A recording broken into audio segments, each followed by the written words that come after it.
"Daddy, please don't leave me. Not today. Not like this." Those were the last words Maya Richardson sobbed into her father's chest as he took his final breath in that cold hospital room. But she couldn't believe her eyes when barely 24 hours after her dad's death, 24 hours after she'd buried the only person who'd ever truly loved her, her husband Marcus was standing at a courthouse signing a marriage license to marry his mistress Vanessa, the woman who'd whispered, "Finally," when Maya's father's heart monitor flatlined.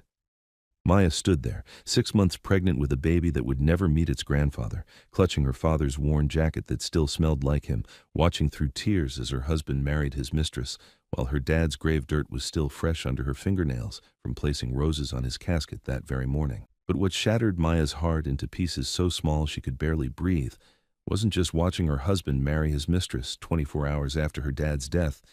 It was the envelope trembling in her hands. The envelope her dying father had pressed into her palm with his last ounce of strength, whispering, "Baby girl, when I'm gone, open this and remember, you are never alone. You are never poor. You are never powerless. I made sure of that." What Marcus didn't know as he kissed his mistress on the lips that should have comforted his grieving pregnant wife. What Vanessa didn't know as she smiled in triumph over the broken woman still wearing funeral black was that Maya's dad, the humble janitor who'd mopped floors at an elementary school for 35 years, who'd worked Christmas shifts so Maya could have presents, who'd eaten ramen for dinner so she could have dance lessons, wasn't just a janitor. He was a secret trillionaire, worth $5.2 billion, who'd sacrificed everything to teach his daughter that character matters more than cash, that love is worth more than luxury, that a good heart is the only treasure that truly counts. And in exactly 2 hours and 47 minutes, when Maya's hands finally stopped shaking enough to open that will and inherited $5 billion, his mistress, Vanessa, would let out a scream so raw, so full of horror and realization that it would echo in that parking garage like a wounded animal. "Oh my God, Marcus, you left a billionaire. You divorced a billionaire for me. What have we done?" But here's the part that'll break your heart and put it back together again.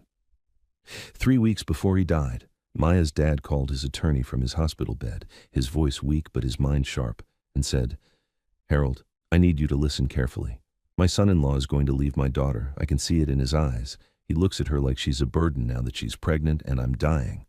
So I need you to make sure that when he walks away, when he thinks he's escaping poverty for something better, he can never, ever touch what I'm leaving her. Put it in an irrevocable trust. Make it bulletproof. Because when my baby girl discovers who she really is, I want her to know her daddy protected her even from the grave. Listen to me. If you have ever felt abandoned, betrayed, or underestimated, you need to hit that subscribe button right now. Because Maya's story is about to show you that sometimes the people who leave you do you the biggest favor of your life. Smash that like button if you believe in karma, if you believe good people deserve justice, if you believe that love, real love, is the only thing that lasts forever. And comment below telling me, have you ever lost someone who loved you more than life itself? Tell me about them. Honor them, because this story is for everyone who's ever been protected by someone who saw their worth when nobody else did. But to understand how we got here, to understand why Maya's father knew exactly what Marcus would do, we need to go back 24 hours earlier, to the moment everything fell apart and came together at the same time. The hospital room smelled like disinfectant and death. Maya had been sitting in that same plastic chair for 16 hours straight, her hand wrapped around her father's, watching the monitors measure out his last moments in beeps and numbers that kept getting slower, quieter, weaker. James Richardson, or as the world knew him, just another invisible janitor in a sea of working people, lay beneath white sheets that made his dark skin look gray, made him look smaller than he'd ever been in Maya's eyes. He'd always been larger than life to her, the man who taught her to ride a bike on Saturday mornings before his shift started, the man who showed up to every parent-teacher conference in his work uniform, smelling like pine cleaner and effort, sitting in those tiny chairs with such pride it didn't matter what he wore or how tired he looked. The man who told her every single night before bed, "You are brilliant, you are worthy, you are loved beyond measure." And now he was leaving her. The cancer had come fast and vicious, 3 months from diagnosis to this moment, pancreatic, stage 4 by the time they caught it. The doctors had said maybe 6 months with treatment. He'd made it barely 12 weeks. Maya's phone buzzed in her lap. She glanced at the screen through tears. Her husband, Marcus. The text read, "Still at the hospital? My presentation got moved to tomorrow morning. Gonna stay at Dave's tonight to prep. Don't wait up." She stared at the words, something cold settling in her chest. Her father was dying. Right now. This moment. And Marcus was worried about a sales presentation. She didn't respond. She turned the phone face down and squeezed her father's hand tighter. His eyes fluttered open, still sharp, still her daddy's eyes, even as everything else was shutting down. "Maya," he whispered, his voice like paper tearing. "My beautiful girl. I'm here, Daddy. I'm right here. Need to tell you something." He struggled to breathe, the ventilator hissing beside him. "Important. Listen carefully. Save your strength. We can talk when you're better." "No, baby." His grip tightened with surprising force. "No more pretending. This is it, and you need to know everything." Maya's tears fell faster. "Daddy, please." "In my apartment," he continued, each word an effort. "Bedroom closet, old Nike shoebox, false bottom. There's a key. A key. Safety deposit box, First National Bank, box 1247. He coughed, his whole body shaking. "Everything you need is there. Everything I should have told you years ago." "I don't understand." "You will." His eyes found hers, and in them she saw something she'd never seen before. Fear, not of dying, but of leaving her unprepared. "Promise me. Promise you'll go. Promise you won't tell anyone until you understand." "I promise." "Not Marcus." His voice gained sudden strength. "Especially not Marcus." Maya's breath caught. "What? Why?" "Because I see him, baby. I see how he looks at you now that you're pregnant, now that I'm sick, like you're a burden instead of a blessing." His breathing was getting shallower. "I added something to my will 3 weeks ago. Protection. For you. For my grandbaby." "Daddy, what are you talking about?" But the machines were changing their rhythm. The beeps were spreading further apart. A nurse rushed in, checked the monitors, and her face told Maya everything. "Mr. Richardson," the nurse said gently, "do you want us to—" "No," James whispered. "No machines. Just my daughter." The nurse nodded and quietly left, closing the door behind her. James looked at Maya, and despite everything, he smiled. "You know what the best day of my life was?" Maya shook her head, unable to speak past the sob in her throat. "The day your mama put you in my arms. You were so tiny, so perfect, and I looked at you and I thought, this is it.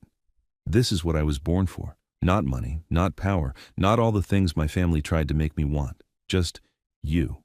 Just loving you." "Mama?" Maya's voice broke. Her mother had died giving birth to her. She'd never known her. She was a teacher, beautiful, kind, everything pure in this world. His eyes were distant now, seeing something Maya couldn't. "My family hated her, said she wasn't good enough, wasn't our class. They gave me a choice, her or the inheritance." "What inheritance?" "I chose her, baby. Every time I chose love. And when she died bringing you into this world, I chose you. I walked away from billions to raise you right, to teach you what actually matters." Maya's head was spinning. "Billions? Daddy, what?" "My real name is James Hartwell III. Each word was getting harder for him. "Hartwell Industrial Holdings, my grandfather's empire. I was supposed to take over, supposed to marry some debutante my mother picked out. But I met your mama at a charity event, and I knew she was my real life. So I left. Changed my name, got a job mopping floors, and I never regretted it. Not once." "You've been rich this whole time?" Maya couldn't process it. Her father, who'd worked double shifts, who'd driven a car held together with duct tape, who'd made her peanut butter sandwiches for lunch every day because that's what they could afford. "Not rich, baby. Wealthy. There's a difference. Rich is what you have. Wealthy is what you are." He smiled through the pain. "And you, my darling girl, are the wealthiest person I know. You have character, integrity, a heart so big it scares me sometimes. Why didn't you tell me?" "Because I wanted you to grow up normal, to marry someone who loved you, not your bank account, to know your own strength." His breathing was labored now. "But I never stopped managing it, the money, growing it, protecting it, for you." The monitors were screaming now. Maya wanted to call the nurses, but she couldn't let go of his hand. "The envelope," James gasped. "In the deposit box, it explains everything, the trusts, the protections, and baby—" He pulled her close with his last bit of strength. "Trust the plan. I know it's going to hurt, I know what's coming, but trust the plan." "What's coming?" "Daddy, what do you mean?" But his eyes were closing. "You are never alone. You are never poor. You are never powerless. I made sure of that." "Daddy, no." "I love you, Maya, more than all the money in the world. You are my greatest treasure."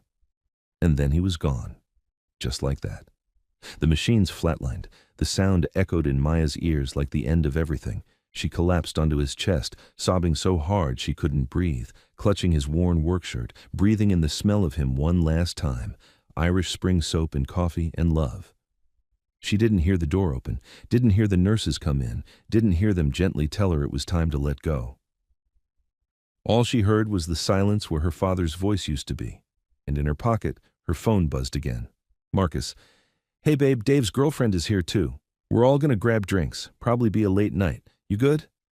Maya stared at the text through tears, her father's words echoing, "I see how he looks at you, like you're a burden instead of a blessing." She finally saw it too. The rain hammered down on Evergreen Cemetery like the sky itself was grieving. Maya stood at the edge of her father's grave, her black dress soaked through, her hand resting on her swollen belly as the preacher's words blurred into meaningless sound.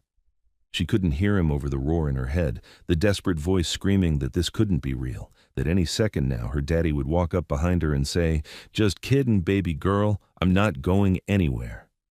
But the mahogany casket being lowered into the ground said different.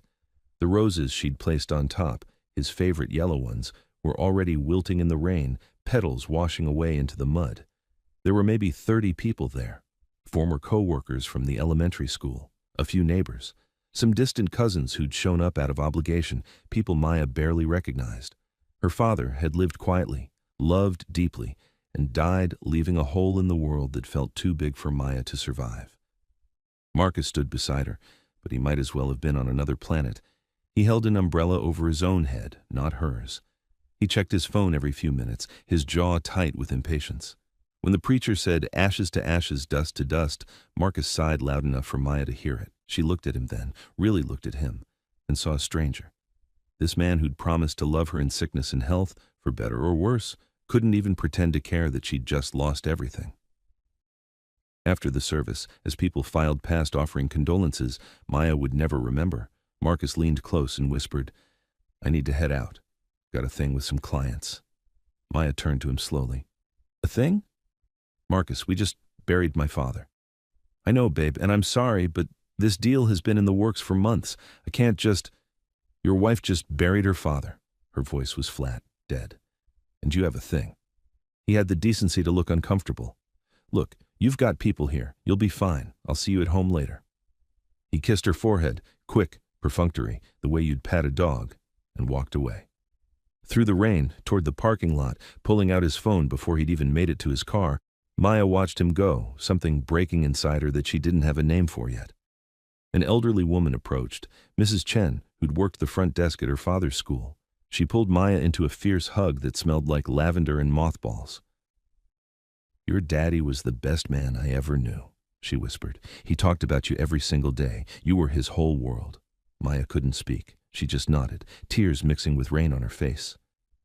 "He told me something a few weeks ago," Mrs. Chen continued. "He said, 'Helen, my baby girl is stronger than she knows, and soon she's going to need every bit of that strength.' I didn't understand what he meant then. But Maya, honey, whatever you're facing, whatever's coming, you've got your daddy's blood in you. That means you've got steel in your spine." The old woman squeezed her hand once and walked away, leaving Maya standing alone in the rain, those words echoing.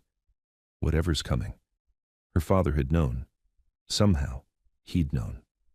That night, Maya sat alone in her father's tiny apartment, surrounded by the life he'd built. The threadbare couch he'd owned for 20 years. The TV that only got 3 channels. The kitchen table where he'd helped her with homework every night, where they'd eaten countless dinners together, where he'd taught her that the best conversations happen over simple food and genuine love. She should have been packing his things, sorting through belongings, doing all the practical tasks that come after death. But she couldn't move. She just sat there, wearing his old jacket, breathing in the fading smell of him, trying to understand what he'd meant about the safety deposit box, about protection, about being a Hartwell. Her phone rang. Marcus. "Hey," he said, background noise loud behind him, music, laughter. "Just checking in. You okay?" "Where are you?" "Just grabbed dinner with the team. You know how it is. Had to decompress after the funeral. Heavy day." Heavy day, like he'd been the one lowering his father into the ground. "When are you coming home?" Probably late. We might hit up a bar after this. You should get some rest. You look exhausted." I look exhausted. Her voice cracked. Marcus, I buried my father today. I know, babe, that's why I'm saying you should rest. He sounded irritated now, like she was being unreasonable. Look, I gotta go. Order some food, take a bath. I'll see you tomorrow. He hung up before she could respond. Maya sat there staring at her phone, and that's when she saw it. A notification at the top of the screen. Marcus's Instagram had been tagged in a photo. Her hands shook as she opened it. There he was, at some trendy restaurant she'd never heard of, sitting in a booth, and next to him, pressed close, laughing at something he'd said, was a woman Maya had never seen before. Beautiful, polished, wearing a red dress that probably cost more than Maya's monthly rent. The caption read, "Celebrating new beginnings with my favorite people, Olor Marcus Rich, ou Vanessa Chen, Senior Marketing Director at Marcus's company." Maya had heard the name before. Marcus mentioned her sometimes, his boss, the woman he was always having meetings with. Maya clicked on Vanessa's profile. It was public, full of photos of expensive restaurants, luxury vacations, designer clothes, success personified. And there, 3 photos down, was another one. Marcus and Vanessa, his arm around her waist, her hand on his chest, both of them smiling like they had won the lottery, posted 6 weeks ago, while Maya's father was dying, while Maya was spending every night at the hospital, while her world was ending. The caption, "When you know, you know." Maya's vision blurred. She scrolled further, more photos. Marcus and Vanessa at a concert, at a beach, at what looked like a hotel room, though that one was more carefully cropped. The affair had been going on for months, maybe longer, while Maya was pregnant with his child, while her father was dying. While she was drowning in grief and fear and loneliness, Marcus had been building a whole other life with someone else. She ran to the bathroom and vomited, her body rejecting the reality like poison. When she finally stopped shaking, she looked at herself in the mirror. Her eyes were swollen from crying. Her face was pale, her pregnant belly pushed against her father's oversized jacket. She looked exactly like what she was, a broken woman who'd lost everything. And in that moment, staring at her own devastated reflection, Maya made a decision. Tomorrow, she would go to the bank. She would open that safety deposit box. She would find out what her father meant about being a Hartwell, about protection, about never being powerless, because right now, she felt like the most powerless person on earth. Her phone buzzed, a text from Marcus. "BTW, we need to talk when I get home. Something important." Those words, the ones that never mean anything good. Maya knew what was coming. She could feel it in her bones the way you feel a storm rolling in. But what she didn't know, what she couldn't possibly know, was that in exactly 18 hours her entire world would flip upside down in ways she couldn't imagine. The next morning came too fast and too slow at the same time. Maya hadn't slept. She'd spent the night on her father's couch, clutching his jacket, staring at the ceiling, waiting for Marcus to come home. He never did. At 6 a.m., her phone buzzed. A text, "Crashed at Dave's, coming by at 9. We need to talk. Important." Maya's hands went to her belly. Her baby, her little girl, the doctor had told her just last week, kicked hard like she could feel her mother's fear. "It's okay, sweet girl," Maya whispered. "We're going to be okay. Your grandpa promised. We just have to trust the plan." But she had no idea what the plan was. At 8:30 a.m., Maya forced herself to shower, to put on clean clothes, to look like a person instead of a ghost. She chose a simple black dress, the same one she'd worn to the funeral yesterday, because everything else felt too cheerful, too alive for how she felt inside. She made coffee she wouldn't drink, sat at the kitchen table, waited. Marcus arrived at 9:15, which meant he'd made her wait on purpose. Power play. She recognized it now, wondered how many other small cruelties she'd missed while loving him. He looked good, rested, like he hadn't just attended his father-in-law's funeral yesterday. He was wearing cologne, expensive stuff he'd never worn around her. For a flash, Maya wondered if he'd been with Vanessa all night. "Hey," he said, not quite meeting her eyes. "How you feeling?" "How do you think I'm feeling, Marcus? I buried my father yesterday." "Right, yeah." He sat down across from her, and she saw it then, the folder in his hand. Manila. Official looking. The kind lawyers use. Her heart started hammering. "Look, there's no easy way to say this." He slid the folder across the table. "I want a divorce." The words hit her like a physical blow. Even though she'd known, even though she'd seen it coming, hearing them out loud made them real in a way that stole her breath. "What?" "I'm not happy, Maya. I haven't been for a long time." His voice was rehearsed, like he'd practiced this speech. "We've grown apart. You've been so focused on your dad's illness, and I need something different. My dad just died yesterday." Her voice didn't sound like her own. "Yesterday, Marcus, and you're asking me for a divorce today? The timing isn't ideal." "Isn't ideal," she laughed, a broken sound. "I'm 6 months pregnant with your baby. My father, the only family I had left, just died. And the timing isn't ideal. I know it's hard, but prolonging this doesn't help anyone." He was using his sales voice now, the one he used to close deals. "I've already talked to a lawyer. It can be simple, clean. You keep the apartment. I'll pay child support. We can both move on with our lives." "Move on?" Maya's hands were shaking. "To what? To who?" She pulled out her phone, opened Instagram, shoved it across the table. "To her?" Marcus's face went carefully blank. "Maya? How long?" Her voice rose. "How long have you been sleeping with your boss while I was watching my father die? It's not like that." "Then what is it like?" She was shouting now, something she never did. "Tell me, Marcus, what is it like to cheat on your pregnant wife while her father is dying of cancer? What is it like to attend his funeral and then go out celebrating with your mistress? What is it like? Don't make this ugly." His jaw was tight. "I didn't plan for this to happen. Vanessa and I we connect. On a level you and I never did. She's successful, ambitious, going places. She understands the life I want." Every word was a knife. "And what am I?" Maya's voice broke. "What was I to you? You were my wife. Past tense. You're a good person, Maya. You really are. But you were never going to be enough. Not for the life I want to build." The cruelty of it took her breath away. "I'm pregnant with your child. I know. And I'll support the baby financially. I'm not a monster. But I can't stay in a marriage that makes me miserable just because of biology." He stood up, buttoned his jacket. "Sign the papers. My lawyer will be in touch about the details. I'll come by this weekend to get my stuff." "Marcus, please." She hated the begging in her voice, hated that even now, even after everything. Some part of her wanted him to stay. He looked at her then, really looked at her, and what she saw in his eyes was worse than anger. It was pity. "You'll be okay, Maya. You're strong. You'll figure it out." And then he left. Just walked out. Left her sitting there, 6 months pregnant, freshly orphaned, with divorce papers on the table and a future that looked like a black hole. Maya sat in the silence, her father's words echoing. "I see it in his eyes. He looks at you like you're a burden." Her phone buzzed, a text from an unknown number. "Hi Maya, this is Vanessa. I know this must be hard for you, but Marcus and I are in love. We'd appreciate your discretion and cooperation during this transition. We'd like to move forward with our lives as quickly as possible. Thank you for understanding." The audacity, the sheer, breathtaking audacity. Something shifted in Maya then, something cold and clear and sharp. She picked up her keys, grabbed her father's jacket, and drove to First National Bank. It was time to find out what her father had meant about never being powerless. The bank was old, imposing, all marble floors and cathedral ceilings.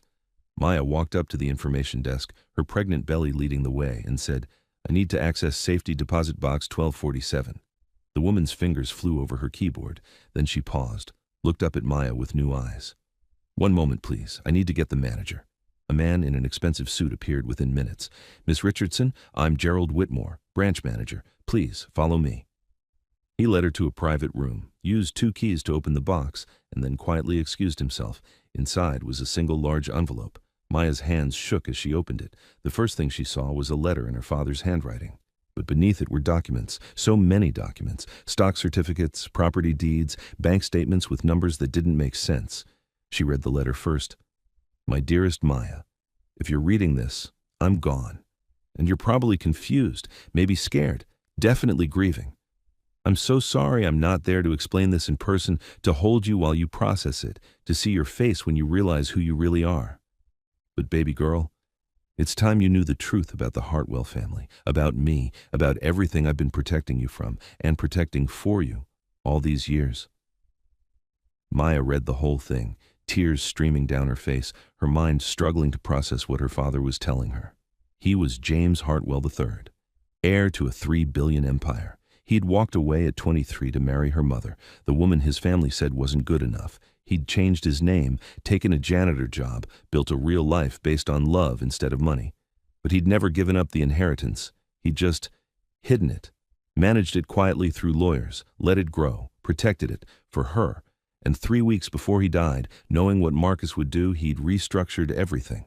Put it all in an irrevocable trust that Marcus could never touch, not even if they were still married. The total estate value, current assessment, $5.2 billion. Maya read that number 5 times, billion, with a B.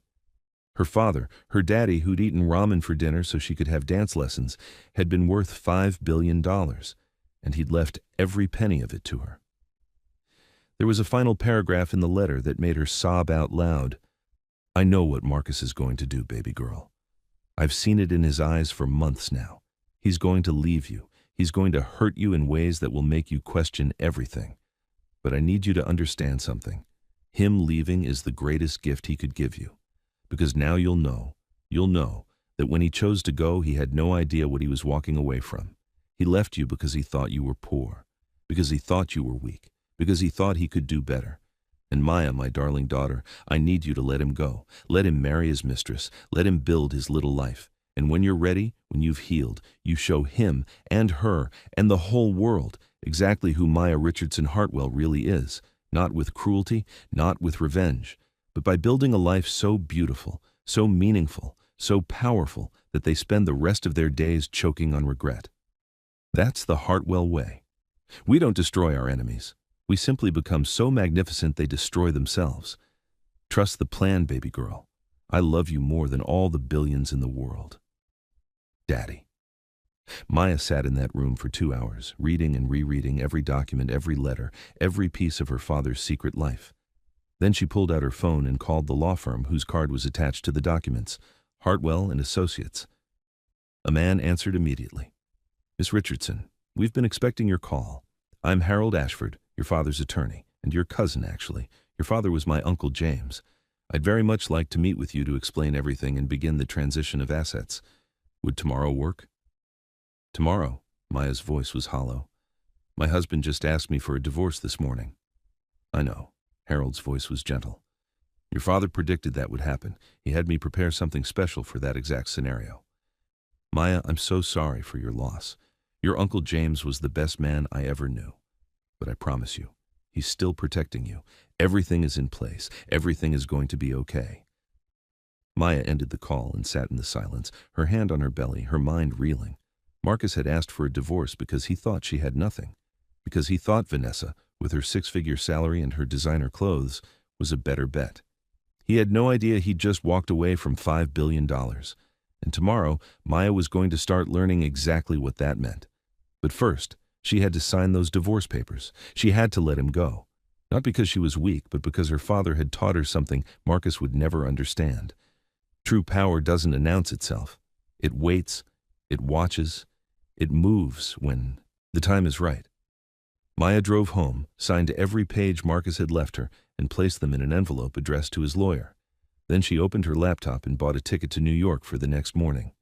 Harold Ashford had offered to send a private jet, but Maya had declined. She wasn't ready for that world yet. She needed one more day of being regular Maya, one more day before everything changed. Her phone buzzed, a text from Marcus. Did you sign? She typed back, yes, you're free. His response came immediately. Thank you for being reasonable about this. For what it's worth, I hope you find happiness. Maya stared at those words, the casual cruelty of them, the assumption that he was doing her a favor, that she should be grateful. She deleted the message without responding. Then she opened Instagram and looked at Vanessa's profile one more time. The latest post showed her and Marcus at what looked like a jewelry store. The caption, when you know, you know. Engaged, new beginnings. They'd gotten engaged, the same day he'd asked for a divorce, probably the same day Maya had buried her father. Maya felt something shift inside her, not anger, not even hurt anymore, something colder, something patient, something her father had spent her whole life teaching her even though she hadn't known what the lessons were for, dignity in the face of cruelty. Grace under pressure, the long game. She commented on the post, congratulations, I wish you both all the happiness you deserve. Every word meant exactly what it said. Within an hour, the post had exploded. People who knew Maya, who knew she'd just lost her father and her husband in the same week, were commenting in outrage. Vanessa's comment section became a war zone. Maya turned off her phone and went to bed in her father's apartment, wrapped in his jacket, her hand on her belly. "Your grandpa was a smart man," she whispered to her baby. "He knew exactly what he was doing. We just have to trust the plan." Outside, thunder rumbled. A storm was coming, but Maya Richardson Hartwell was ready for it. The law offices of Hartwell and Associates occupied the entire 47th floor of the Sterling Tower in Manhattan, and when Maya stepped out of the elevator the next morning, everything was glass and chrome and the kind of quiet that money buys. The receptionist looked up and her expression shifted immediately. "Miss Hartwell?" "Richardson," Maya corrected automatically. She was led down a hallway lined with portraits of stern-looking men in suits, Hartwells, her ancestors, and then she saw it at the end of the hall, a portrait of a young man with kind eyes and a smile that wanted to break free. Her father. Young, wealthy, before he'd walked away from all of this. A distinguished man in his 60s stepped out, his face breaking into a warm smile. "Maya, I'm Harold Ashford, your Uncle Harry. Your father was my uncle." He led her into a conference room where two other people waited, a sharp-eyed woman and a younger man with a laptop. "This is Patricia Whitmore, your financial advisor, and David Chen, your accountant. They've been managing your father's holdings for 15 years. Now they work for you." Over the next hours, they walked Maya through everything. She owned controlling shares in 17 major corporations, commercial real estate in 12 states, a stock portfolio worth $1.8 billion, an art collection valued at $400 million, liquid assets totaling $600 million. "Your father restructured everything 3 weeks before he died," Harold said quietly, "the day after Marcus visited him in the hospital." Maya's breath caught. "Marcus visited him? He told me he couldn't get away from work." Harold's expression darkened. He spent 15 minutes complaining about hospital bills, how the pregnancy was bad timing, how he was under pressure at work. He asked if your father had life insurance to offset the burden. Your father heard every word. The next day, he called me and made absolutely certain Marcus could never touch a penny of it. Maya felt tears sliding down her face. He knew. Harold slid a final letter across the table. "Marcus didn't leave because you weren't enough. He left because he wasn't enough. Now rise, not for revenge, but because you are a Hartwell. Build something beautiful, help people, and when Marcus sees what you've become, smile. Because their regret is not your burden. Live well. That's the best revenge of all." Maya wiped her eyes. "I want to help women in crisis, single mothers, women who feel powerless and alone. I want to start immediately." "Your father already established a foundation with a $500 million endowment," Patricia said gently. "It's ready whenever you are." "Then I'm ready. But first, I want to host a dinner for potential partners and board members." Maya pulled up Vanessa's LinkedIn. She's a senior marketing director, successful, well-connected, exactly the kind of person a new foundation would want to meet, wouldn't she? Harold's smile turned knowing. "Along with her new husband, of course." 3 weeks later, elegant invitations arrived at 50 carefully selected addresses. The Richardson Hartwell Foundation cordially invites you to an intimate dinner reception. Friday, October 15th, 7 p.m., the Metropolitan Club. Vanessa showed it to Marcus immediately, her eyes bright.